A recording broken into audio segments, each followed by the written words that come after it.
Hello Virgo, love reading, love messages po tayo para sa inyo. Kuha lang tayo ng ilang guidance, advice na marahil kailangan mong marinig ngayon. Buhay, pag-ibig, relasyon, no matter what your relationship status, single, attached, married. Ayan.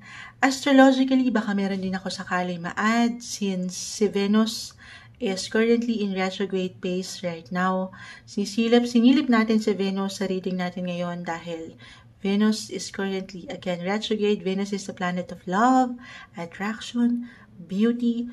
Virgo, anong kailangan marinig ng taong ito na nakikinig ngayon? Message. Guidance para sa mga Virgo. Buhay, pag-ibig, relasyon. Anong kailangan mong marinig ngayon? The Six of Pentacles reverse. You're in the 6th house, Virgo. Astrologically, mai-apply lang ni Moonchild. Pero, okay. Add pa tayo, buhay, pag-ibig. The 6 na naman. 6 of Swords. Add pa tayo. At meron din tayong 6,000 viewers. Charot. 6 viewers. Okay. Advice para sa mga Virgo na nakikinig ngayon sa kanilang buhay, the lovers, reverse. Perfect sa ating pag-uusapan. Love reading tayo. But regardless, kahit pa yan ay in reverse, love is there. Love is love. Ayan na, tumatalon pa. Virgo. Ayan. Pati ako nagugulat. Isa-isahin natin. We'll be straightforward, Virgo. The 8 of Swords. Wheel of Fortune, the Queen of Swords, 7 of Swords, the 5 of Pentacles reverse, the Lovers, lagay na lang natin dito sa gitna, sige dito na lang, the 6 of Swords, 6 of Pentacles. Okay, so inayos, tingnan ko yung camera natin, baka sobrang imbalance na naman si Moonchild.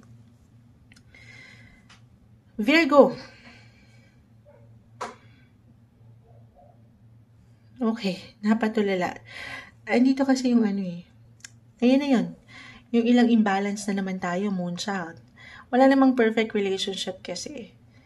Andito yung, minsan hindi kayo nagkakasabay, or minsan parang feeling mo wala nang give and take sa inyong relationship, couples, married especially. Parang hindi nyo masyadong ramdam yung energy, kahit sa simpleng energy ng inyong mga partner. Or, eto pwedeng physically, mentally, emotionally, or even financially po with 6 of Pentacles, 5 and 6 of Pentacles. Para bang, dito napag-iisip ka or napagtatanong kahit sa simpleng pakiramdam, ano ba yung kailangan ko pang ibigay para mapagbigyan din niya ako, or ano pa yung kailangan kong maibigay para makatanggap din ako. Parang ganun. Parang inulit ko lang, ano. Hindi. Ito yung best time, Virgo, if ever sa pagbibigay na ito, kahit sa simpleng enerhiya, ay parang hindi kayo nasa-satisfy or may kulang, hindi nagiging madali rin marahil ang buhay, wala namang madali.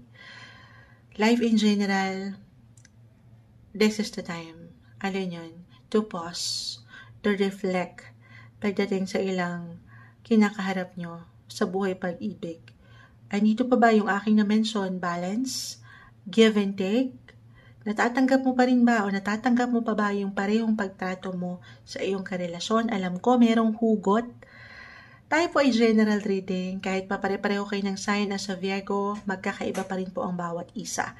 Depende na yan kung nasaan kayo ngayon sa inyong estado sa relasyon.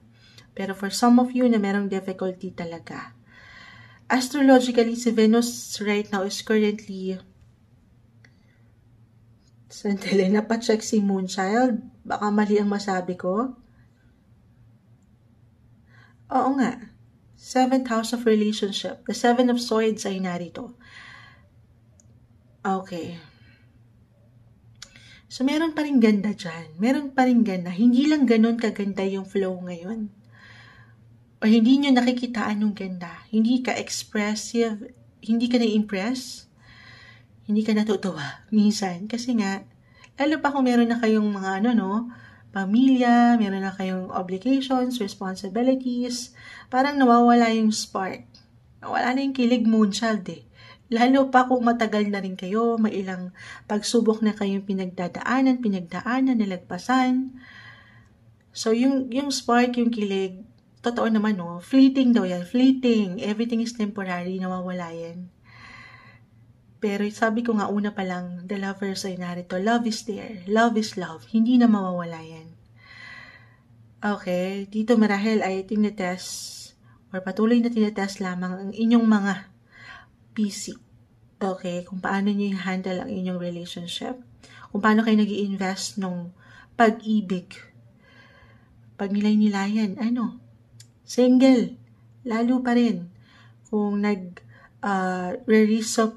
reciprocate ba yung relationship? I mean, mutual ba? Meron bang mutual understanding dito? Kung meron kayong dinidate or meron kayong nagugustuhan or ikaw lang yung nagbibigay, the Six of Pentacles. For some of you, maybe ito kung naghahanap kayo ng sign, it's time to let go. Let go and release anything or anyone that no longer serves you. Lalo pa kung hindi na kayo nagkakatagpo. Hindi nagbabalanse ang ilang situation. Okay?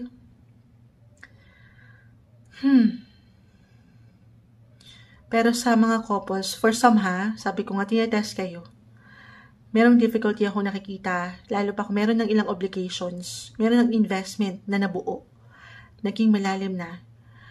Meron ng pinapriority at dito, parang practical yung approach na hindi masama. Sa buhay natin ngayon, kailangan mas practical na lang muna. Hindi sa babaliwalain yung emosyon, pero pwede namang ipagsantabi muna. Unahin ang dapat unahin, harapin ang kailangan harapin. Uulitin ko, ang pag-ibig ay narito, hindi na mawawala. Pero for some, I will be honest, merong kailangan i-release, merong kailangan i-let go. Lalo pa kung meron ditong involved na may umaangat na sikreto. At hindi magandang pagtrato para sa ilan sa inyo. Kung hindi nyo nararamdaman yan, maybe ito yun, yung sign to focus more on you, yourself, me, myself, and I na naman ito, Moonchild. Yes po, more on you, self-care and self-love. Deserve nyo yan. Nang kayo na lang muna. Lalo pa kung hindi na nagiging magaan ang sitwasyon sa inyong kinakaharap ngayon. Okay? Ito marahil yung kailangan yung marinig, guidance, advice, messages, buhay, pag-ibig, relasyon, na ito na nga, nag-appear na para sa ilan sa inyo. Mensaheng gabay lamang po, Virgo.